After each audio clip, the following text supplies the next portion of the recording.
Okay, let's unpack this. The world of AI is moving at, well, lightning speed, isn't it? It really is. Feels like every single day there's some new development that just reshapes how we think about technology, business, Yeah, even ourselves. absolutely.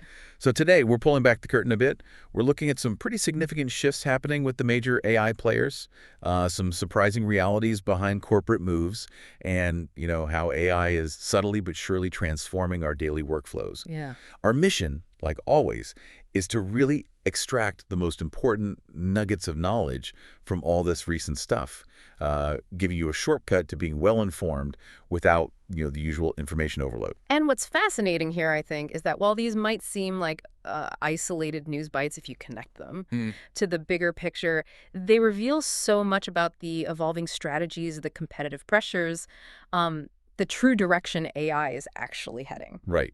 Each one is like a symptom. Exactly. Symptoms of these larger underlying trends. Absolutely. And first up, let's talk about Meta, because, for a while now, Meta has really championed open source AI. They position themselves as a major advocate. Right? Very publicly. But our sources are revealing some pretty striking internal debates.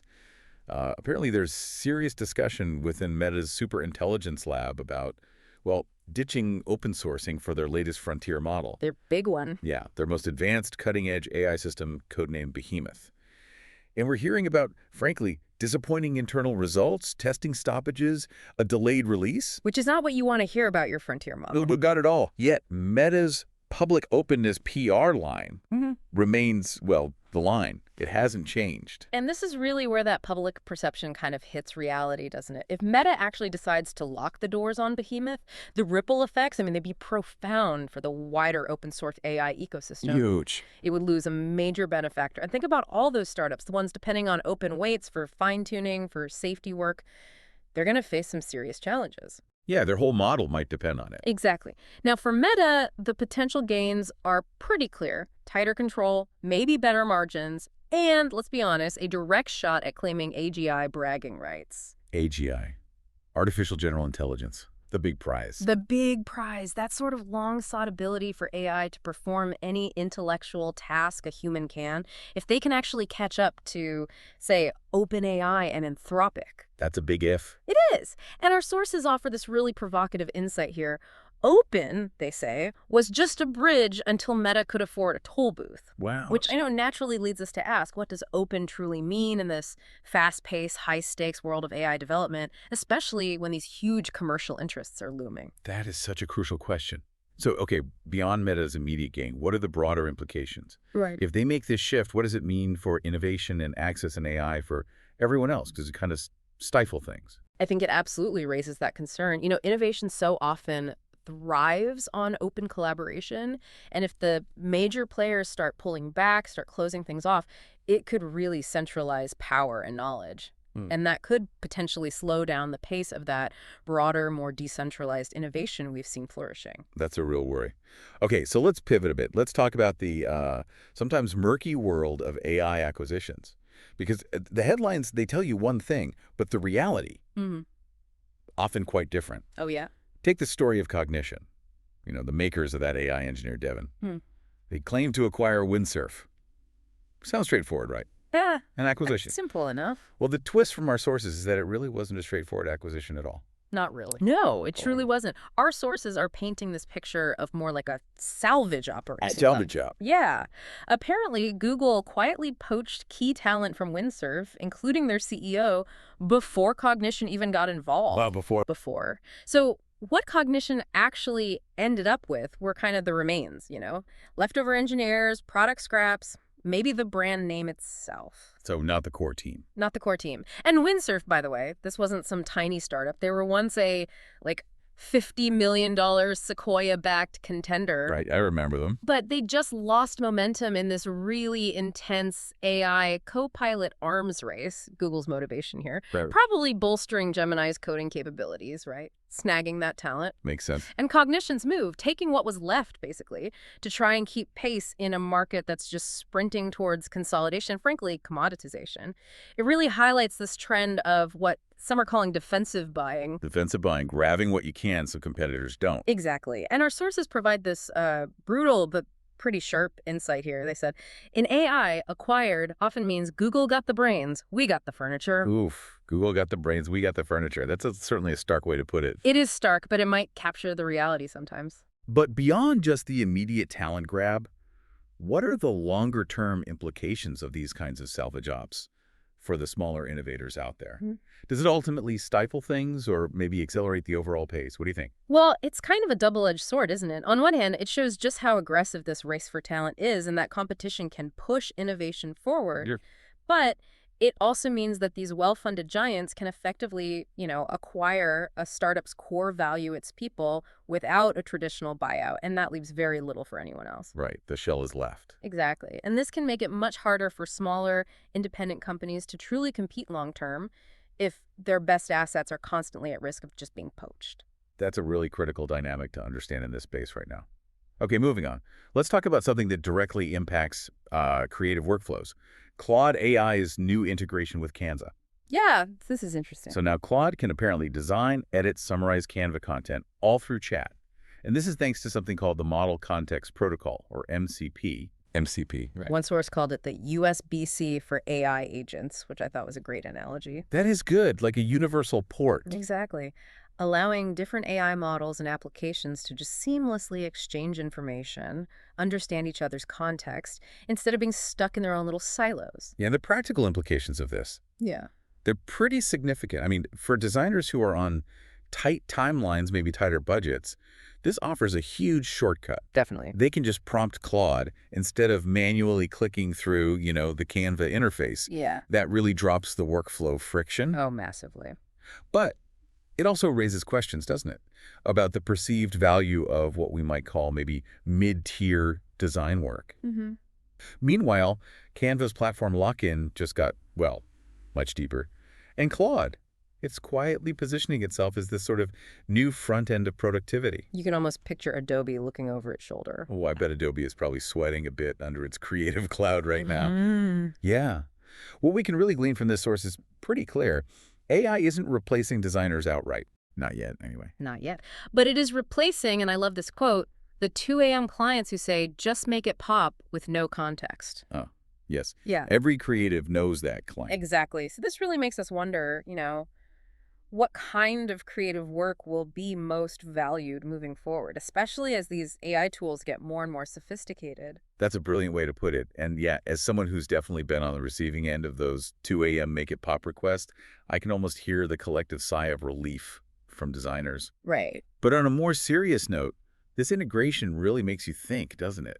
How might it fundamentally change your own approach to creative tasks or even just your expectations from these AI tools? Exactly. It feels like it shifts the human role more towards strategic direction, curation maybe, less about the purely manual, repetitive tasks. That seems to be the trend. Now, beyond these, big strategic corporate moves and the workflow shifts, one undeniable reality is just the sheer overwhelming volume of AI innovation happening every single day. It's a deluge. It really is a deluge. And just to give you a sense of the scope, let's run through a few quick hits that really highlight how AI is embedding itself everywhere.